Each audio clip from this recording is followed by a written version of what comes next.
won. In many of those counties, no blacks were allowed to vote.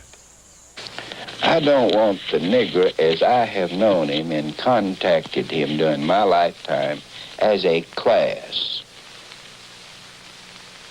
to control the making of the law that controls me, to control the government under which I live. The movement began recruiting local residents to help the voter drive. I was asked would I join the SNCC, which was Student Nonviolent Coordinating Committee, and I said yes. And they said, well, what do I have to do? They said, just try to encourage people to go and try to register, go over to the courthouse. And that was my start of going around here to my neighbors and friends and asking them, would they come and go to the courthouse and try to register to vote. People were being put off the plantations.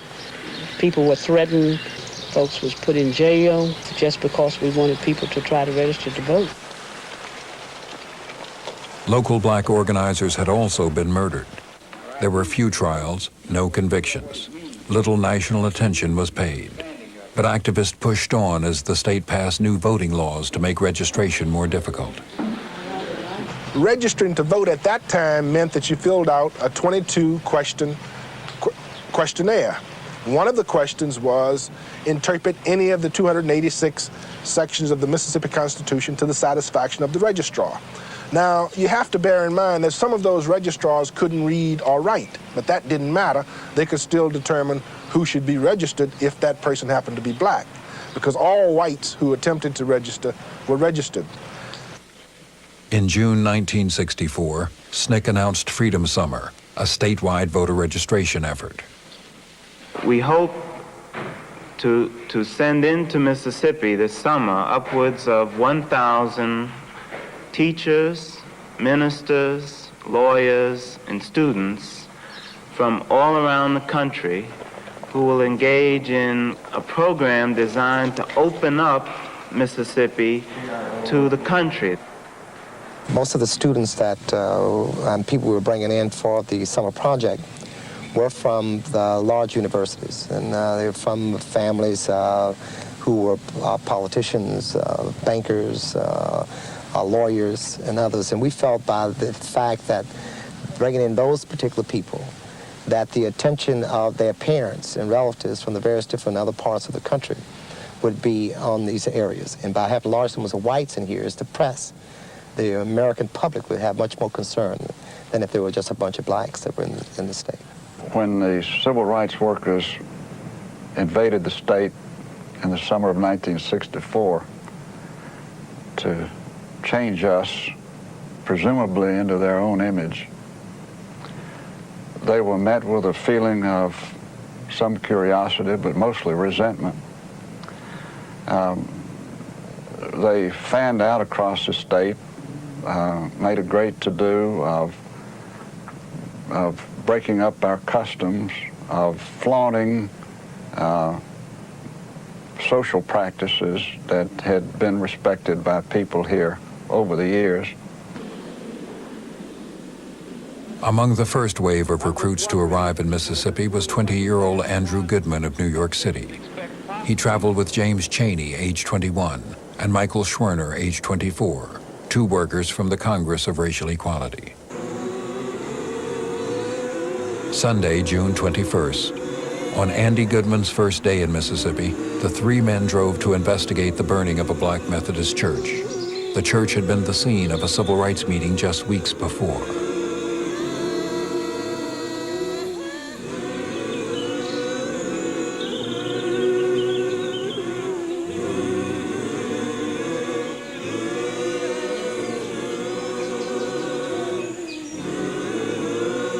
Around 3 o'clock that afternoon, their blue Ford station wagon was stopped by Deputy Sheriff Cecil Price outside the town of Philadelphia.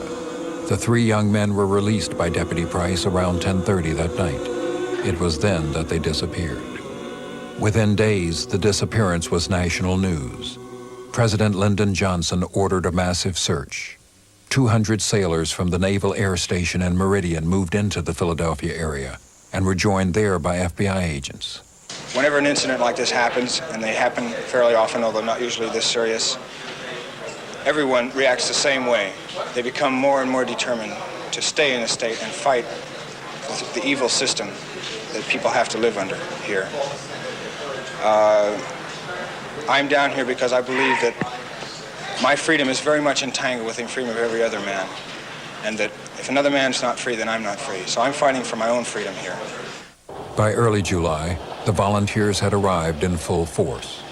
Working with local residents, they established freedom schools, health clinics, community centers, and they registered voters across the state. Their presence made many Mississippians fearful.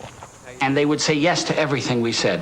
We'd say, would you like to be involved in the voter registration project? Will you go down to vote? Yes, sir. And we knew we were not getting across. We knew they were just waiting for us to go away because we were a danger to them. And in many ways, we were. During the summer, 80 civil rights workers were beaten. There were 1,000 arrests.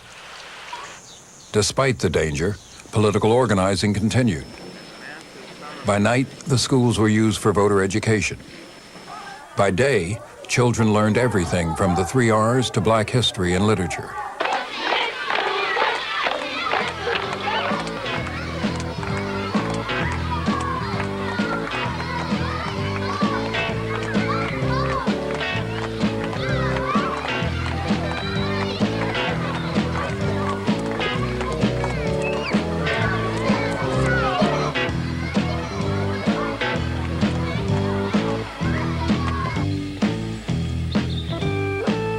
By late July, the 3 young men had been missing for 6 weeks. Many lost hope that they were still alive. While the search continued, President Lyndon Johnson signed the Civil Rights Act of 1964.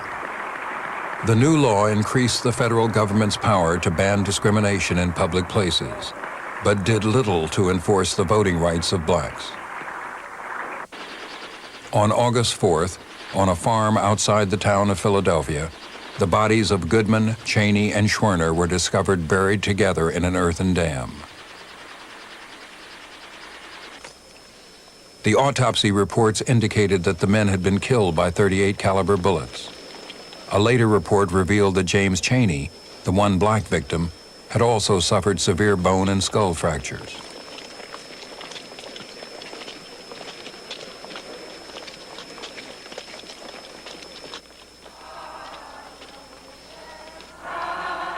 August 7th, 1964.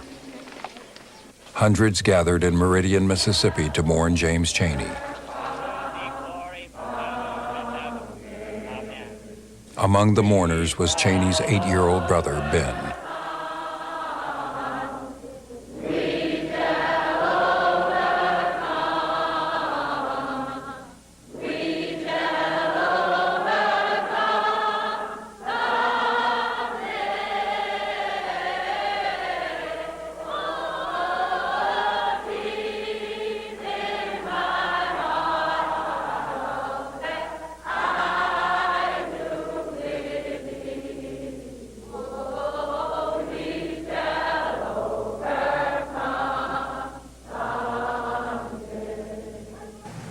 I feel that he's gotten his freedom, and we're still fighting for it.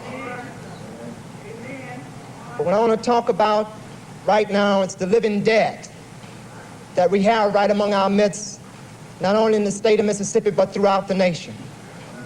Those are the people who don't care, those who do care but don't have the guts enough to stand up for it, and those people who busy up in Washington and other places using my freedom and my life to play politics with. That includes the president on down to the governor of the state of Mississippi, you see. I have been approached by the people of my national office of CORE and others to make sure that the speech that's given is calm. They don't want a lot of, things stirred up and everything else like that. And I'd agreed to do that. And I said, okay, fine, that's good. But then when I got up there and I looked out there and I saw little Ben Cheney, things just sort of snapped. I feel it deep in my heart when they find the people who killed those guys in Neshoba County.